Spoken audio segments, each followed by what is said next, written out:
Robin Mitchell had always believed that hard work would bring her dreams to life. At 29, standing in front of the grand colonial house she had just purchased, she felt a deep sense of pride wash over her. The crisp autumn air carried the scent of freshly fallen leaves as she turned to look at her husband, Derek, who stood beside her, smiling. "It's beautiful, Robin," he said, wrapping an arm around her waist. "You did it." She let out a breath she hadn't realized she was holding. 5 years in the cutthroat world of investment management had drained her, but this moment made it all worth it. The house was more than just bricks and wood. It was proof that her sacrifices had meant something. "We did it," she corrected, though deep down, she knew the truth. Derek had supported her emotionally, but financially, this was her triumph. The mortgage was in her name. The down payment had come from her years of meticulous savings. Still, she wanted this to be their dream home, a place where their love would grow, where they'd build a future together. They stepped inside, greeted by the smell of fresh paint and polished wood. The foyer was spacious, leading into a sunlit living room with high ceilings and an elegant fireplace. It was everything she had envisioned, the place where she would finally feel a home. Derek pulled her into a hug. "I'm so proud of you." Robin felt warmth spread through her chest. This was happiness, wasn't it? The culmination of all her struggles, finally leading to this moment, a perfect beginning. The first few weeks in the house were blissful. Robin spent her evenings arranging furniture, decorating, and imagining their future. She found joy in the little things, hanging artwork, selecting curtains, picking out dinnerware. Derek, however, seemed slightly distant. At first, she thought he was just adjusting. He had always been supportive of her career, even when it meant late nights and missed dates. But she couldn't ignore the way he hesitated when she talked about how proud she was of buying the house. One evening, as they unpacked the last of their boxes, Robin caught him staring at the grand staircase, his expression unreadable. "What's on your mind?" she asked, setting down a stack of books. He blinked, as if pulled from deep thought. "Just, it's a lot. A big house. A big change." Robin smiled, brushing a hand against his arm. "It's our home." Derek nodded, but something in his eyes didn't quite match his agreement. Emma's arrival. Robin's phone buzzed one afternoon as she sat in her new home office. A message from her younger sister, Emma. "Hey, can we talk?" Robin called immediately. Emma answered on the second ring, her voice hesitant. "Robin, I need a favor." Emma had always been the free spirit of the family, the one who chased big dreams without worrying about financial stability. Robin, the older, responsible sister, had bailed her out of trouble more than once. "What's going on?" Robin asked. "I lost my apartment," Emma admitted. "Things just fell apart. I just need a place to stay for a while, just until I get back on my feet." Robin hesitated. She loved her sister, but living together? In her house? It had been years since they had shared a space, and Emma wasn't exactly the best roommate. Still, how could she say no? "Of course," Robin said, ignoring the small voice in her head warning her against it. "Come stay as long as you need." Derek wasn't thrilled when she told him that evening. "She's your sister, but are you sure this is a good idea?" he asked, leaning against the kitchen counter. "She needs help," Robin said simply. "We have the space." Derek sighed but didn't argue further. "Just make sure she knows it's temporary." Robin brushed off his concerns. Emma would stay for a little while, find a job, and move out. It wasn't a big deal, but she underestimated how quickly things would change. A shift in the atmosphere. Emma arrived a few days later, bringing her usual whirlwind of energy. She hugged Robin tightly, then turned to Derek with a grin. "Thanks for letting me crash here, bro-in-law." Robin noticed Derek's slight hesitation before he returned the smile.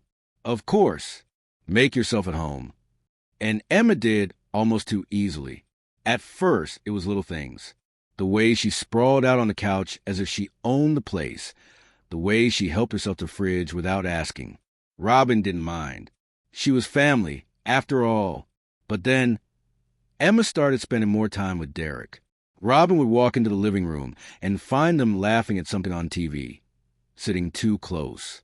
At dinner, Emma teased Derek about his cooking skills, and he played along, smiling a way that made Robin's stomach twist. One night, as Robin finished up some work in her office, she heard them talking downstairs. The warmth in their voices sent a shiver down her spine. She couldn't hear the words, just the tone, familiar, intimate. She shook her head. "You're overthinking things." But the unease didn't go away. The first sign of betrayal. Late one evening, Robin woke up to find the bed empty beside her. Frowning, she got up and walked downstairs. She found them in the kitchen, Derek and Emma, standing close, whispering. They hadn't noticed her yet. Robin stepped forward. "What's going on?" They both jumped. Emma turned first, too quickly, her expression guilty before she masked it with a smile. "Oh, we didn't mean to wake you," she said lightly. "Derek couldn't sleep, so we were just talking." Robin's eyes locked onto Derek. He wouldn't meet her gaze. "About what?" she asked. Derek ran a hand through his hair. "Just, Emma was telling me about some things she's dealing with. I was just listening." Robin didn't know why, but something in his tone made her heart race. Not in a good way. Emma yawned dramatically. "I should get to bed." "Night, guys." Robin watched her leave, then turned back to Derek. "Since when do you have midnight heart-to-hearts with my sister?" Derek sighed. "Robin, don't do this." "Do what?" she pressed. "Overthink everything." Her stomach clenched. "So I am overthinking?" Derek hesitated for just a fraction of a second, and that tiny pause felt like the first real crack in the foundation of everything they had built. Robin didn't say anything else. She just turned and walked back upstairs. But sleep never came that night. She lay in bed, staring at the ceiling, feeling the first real tremor of fear that her perfect home, her perfect life, wasn't as solid as she thought. And deep down, she knew this was only the beginning. The morning after the kitchen incident, Robin woke up with a heavy chest, her mind replaying the way Derek had looked at Emma, how he had hesitated before answering. She wanted to believe she was imagining things, but a deep, nagging feeling refused to let her move on. Downstairs, she found Derek and Emma already at the dining table, sharing coffee and laughing softly. The sight made her stomach twist, but she forced herself to smile as she walked in. "Morning," she greeted. Derek turned to her with a casual smile. "Morning, babe. Want some coffee?" Emma glanced up, her expression unreadable. "I made pancakes." Robin sat down, trying to ignore the discomfort pressing against her ribs. "Thanks." The three of them ate in silence for a while, but Robin couldn't shake the feeling that something had shifted. Emma and Derek exchanged glances she couldn't decipher. It wasn't obvious, but it was there, something unspoken between them. Robin took a sip of her coffee, pushing the thoughts away. She was being paranoid, right? A subtle change. Over the next few days, Robin began noticing the small, almost imperceptible ways things were changing. Derek, who used to be so attentive to her, was suddenly absent-minded. His phone was always face down when she walked into the room. He laughed at Emma's jokes in a way he hadn't laughed at hers in a long time. Emma, too, had settled in more comfortably than Robin had expected. She lounged in the house as if she owned it, walked around in shorts that felt a little too casual for a house she was a guest in. And then there were the late-night whispers. Robin would hear them from the hallway, the quiet murmur of Derek's voice, the soft sound of Emma's laughter. It sent chills down her spine. One night, unable to ignore any longer, she got up and crept toward the staircase. Halfway down, she saw them. Emma was standing close to Derek in the dim glow of the kitchen light, her hand lightly touching his arm as she whispered something. Derek was smiling, relaxed, his eyes soft in a way that made Robin's throat tighten. Something inside her snapped. "What the hell is going on?" she demanded. They both jumped apart. Emma turned first, eyes wide. "Robin, why are you two always whispering?" Robin's voice was sharper than she intended. Derek exhaled. "Robin, you're overreacting." Her heart pounded. "Am I?" Emma crossed her arms, suddenly defensive. "Derek was just giving me advice about a job interview. That's all." Robin's stomach clenched. At midnight, Derek ran a hand through his hair. "Robin, This is ridiculous. Robin held his gaze, searching for any sign of guilt. If it's ridiculous, then tell me, why do I feel like something is going on? Derek hesitated, just for a second, but that second was enough. Robin turned away, not trusting herself to speak. She walked up the stairs, feeling like the house, the home she had built, was closing in on her. Something was happening. She didn't know what yet, but she would find out. The discovery. The next day, Robin made a decision. She needed proof. If her gut was right, she wasn't going to sit back and let this happen. So she waited. That evening, she pretended to go to bed early, watching the time on her phone as she lay in the dark. Sure enough, around midnight, she heard soft footsteps outside the bedroom door. Derek. A moment later, the creak of the stairs. Robin's pulse hammered as she slipped out of bed and followed. Downstairs, she found Derek standing in the dimly lit hallway.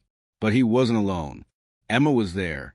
They weren't touching, but the air between them was thick, charged. Emma's lips curved into a slow smile, and Derek. He looked at her in a way that made Robin's blood turn to ice. She wasn't imagining it. This wasn't just paranoia. Before she could stop herself, she stepped into the light. What the hell is going on? Derek and Emma both spun around. Emma's face pale for a split second before she masked it with a laugh. Robin, you really started to creep me out. Robin's hands curled into fists. Oh, I'm creeping you out? Maybe because I keep finding you sneaking around with my husband. Derek sighed heavily, rubbing his face. Robin, enough. Her breath hitched. Enough? Emma crossed her arms, her tone suddenly sharp. You're being crazy. Robin ignored her, focusing on Derek. Are you to stand there and tell me nothing is going on? Derek hesitated. Then, with a forced sigh, he muttered, Robin, you're acting paranoid. Paranoid. The word echoed in her mind like a slap. She swallowed, forcing herself to stay calm. If I'm paranoid, then prove it. Show me your phone. Derek tensed. For the first time, real panic flashed across his face. Robin felt her stomach drop. Why won't you show me your phone, Derek? Emma shifted, glancing at Derek. This is ridiculous. Robin held out her hand. Give me the phone. Derek exhaled sharply. Robin, I'm not doing this with you. And then he turned and walked away. Robin stood frozen, her pulse thundering in her ears. Emma lingered for a moment, giving her a slow, almost pitying smile. Then she turned and followed him. Robin felt the world tilt beneath her feet. Her husband had just refused to prove his innocence. And her sister, she wasn't even pretending anymore. Something was happening between them, and Robin was going to find out exactly what. The house that once felt like Robin's greatest achievement was now suffocating her. Every shadow, every whisper, every stolen glance between Derek and Emma sent ice through her veins. She wasn't imagining it. Something was happening, and she was done being gaslight. Robin wasn't the type to sit back and let betrayal unfold around her.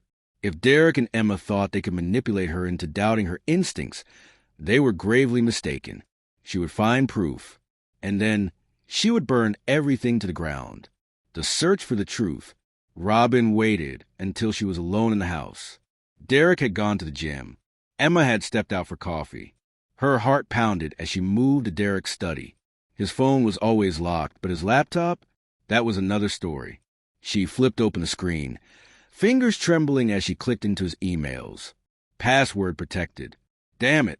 She exhaled sharply, thinking fast. Derek was predictable. She tried their wedding date. No luck. She tried her birthday. Still wrong. Her chest ached as she typed again Emma's birthday. The screen flashed open. Robin felt like the floor had just crumbled beneath her. She forced herself to focus, clicking through emails, receipts for expensive dinners she hadn't attended, reservations for hotel rooms, messages from Emma, casual at first, then increasingly intimate. One subject line made her vision blur. I can't wait to see you tonight. Robin won't suspect a thing. Her fingers clenched around the mouse. Proof. Undeniable, gut-wrenching proof. She swallowed the bile rising in her throat, forcing herself to scroll further. The betrayal wasn't just emotional, it was financial. Derek had transferred thousands of dollars to Emma over the last few months. Her sister had been living off her money, sleeping in her house, eating her food, while stabbing her in the back. Robin slammed the laptop shut. Her hands were shaking, but her mind had never been clearer.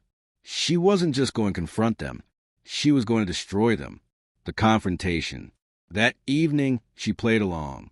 She cooked dinner, poured wine, pretended everything was fine. Derek and Emma were laughing together when she set the plates down. The sight of them so at ease with their deception made her stomach twist, but she kept her expression neutral. "So," she said, swirling her wine, "how was your day?" Derek leaned back in his chair, oblivious. Same as usual. Gym, work, the usual grind. Emma smirked. Pretty boring, honestly. Robin smiled and faltered. "Well, that's funny, because I had such an interesting day." Emma stilled. Derek's fork hesitated midair. "Oh." Robin leaned forward, tapping the table. "Yeah, I found something really fascinating." She turned her gaze to Emma. "Did you know Derek used your birthday as his laptop password?" The color drained from Emma's face. Derek coughed, nearly choking on his wine. Robin cut him off, voice like steel. "And guess what else I found?" Silence. The air in the room thickened. Robin pulled her phone from her pocket, scrolling deliberately before tossing it onto the table. The screen still displayed the email. The damning words. "Robin won't suspect a thing." Derek's face went sheet white. Emma looked like she might bolt. Robin's voice was deadly calm. "You know, I really wanted to believe I was paranoid, that I was making things up. But turns out, my instincts were right." Emma swallowed hard. "Robin, it's not what it looks like." Robin laughed, a sharp, humorless sound. "Oh, so you didn't send my husband late-night emails about sneaking around behind my back?" Emma's mouth opened, then closed. Derek tried to recover. "Robin, listen, No!" She snapped, slamming her palm against the table. "You listen. You thought I wouldn't figure it out? That I'd just sit here, cooking your meals, paying for everything, while you both made a fool out of me?" Derek's jaw clenched. "I never meant for this to happen." Robin's laughter turned bitter. "Oh, so you accidentally cheated on your wife? Accidentally lied to me? Paid for my sister's lifestyle with my own money?" Emma's voice wavered. "Robin, please." "Get out." Emma flinched. "What?" Robin stood, eyes blazing. "Both of you, get out of my house." Derek's face darkened. "Robin, you're being irrational." Robin scoffed. "Oh, you think I'm irrational? You screwed my sister under my roof with my money and I'm the irrational one?" Emma shifted nervously. "Robin, please, we can talk about this." No, Robin's voice was ice. "I don't owe you anything. This is my house. My name is on the deed. Not yours, not his. Mine. And you're nothing but a parasite." Emma's face twisted with guilt and anger. "Robin, I had nowhere else to go." Robin's voice cracked. "And I let you in. I let you into my home. I trusted you." A beat of silence. Derek ran a hand through his hair. Robin turned on him, her voice razor sharp. "I want you gone by tomorrow. Both of you. Pack your things and get out." Derek's mouth opened like he wanted to fight, but the look in her eyes made him stop. Emma sniffled. Looking at the floor, Robin took a deep breath, her hands steady. "I don't care what you do. I don't care where you go. But I will not spend another second under the same roof as either of you." She turned and walked away, ignoring Emma's soft cries, ignoring Derek's muttered curses. She had built this home, and she would be damned if she let them tear it apart. The house felt different now, emptier, but not in a way that haunted or unsettled Robin. In fact, it felt like she could finally breathe. Derek and Emma were gone. The morning after she exposed them, they had packed their things in tense silence. Derek tried to talk, to justify, to twist things in his favor. But Robin shut him down with a single look. Emma barely spoke at all, only offering weak apologies that meant nothing. She had watched him leave from the front steps, arms crossed over her chest, the morning sun painting long shadows across the driveway. Derek had glanced back once before getting into his car, but Robin didn't give him the satisfaction of a final word. She turned away as they drove off, closing the door behind her, and now she stood in the center of her house. Her house! Taking it all in, it was quiet, peaceful, and hers alone. The aftermath. For the first few days, the silence felt unfamiliar. She caught herself expecting Derek's footsteps in the hallway, Emma's voice from the living room, but they were echoes of a life that no longer belonged here. She threw herself into reclaiming the space. Every room that had been tainted by their presence needed to be reset, cleansed of their betrayal. She started with their bedroom, the one she had once shared with Derek. Robin stripped the sheets, the pillows, everything that had carried even a trace of him. The mattress? Gone. She dragged it out to the curb, not caring if the neighbors stared. His clothes? Trash bags. Every single item. His cologne? Dumped down the sink. She wiped down every surface, every inch of the room, until it no longer smelled like him. By the end of the day, it was unrecognizable. And when she lay down on her brand-new mattress that night, in fresh sheets untouched by betrayal, she slept better than she had in months. Facing the world, Robin expected the fallout. Her parents called first. They had heard. Of course they had. Emma had gone crying to them, twisting the story in whatever way made her look like the victim. Robin, she's your sister. Her mother pleaded over the phone. Family forgives. Robin's grip on her phone tightened. Not when family stabs you in the back. She made a mistake, her father added, voice firm. And you threw her out? That's cold, Robin. Robin exhaled sharply. She slept with my husband. Silence. Then a soft sigh. She regrets it. Robin's jaw clenched. She regrets getting caught. Her mother's voice turned gentle. You need to be the bigger person. Sweetheart. She has nowhere to go. Robin closed her eyes. That's not my problem anymore. She hung up before they could argue. For the first time in her life, she didn't care about disappointing them. Emma had always been their favorite, the one they coddled, the one they excused. Robin had spent years playing the responsible one, cleaning up Emma's messes. But not anymore. Closure. Days turned into weeks. Robin expected to feel something. Regret, anger, loneliness. Instead, she felt lighter. Her house belonged to her again. Every morning, she woke up to her space, untouched by deceit. She repainted the walls, rearranged the furniture, made every inch of the house a reflection of her. Not a reminder of what she had lost, but a celebration of what she had reclaimed. One evening, she stood by the large window in the living room, watching the sunset. For so long, this house had been her dream, and for a while, it felt like that dream had turned into a nightmare. But now it was hers again, and for the first time in a long time, she smiled.